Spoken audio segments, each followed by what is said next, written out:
But I just got my latest power bill, and this is with a heat pump water heater. This is with an electric pickup truck. My bill was $10. So it's a ground mount because the roof line did not lend itself to solar installations. And the ground mount is angled optimally for the sun that we have here in Lawrence, Kansas.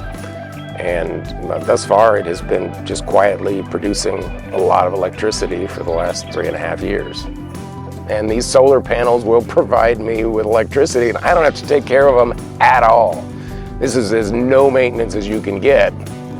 This particular installation worked out really well because it's on the north side of the house. It's not really shaded most of the year, and it's large enough to provide 95% of my electrical needs.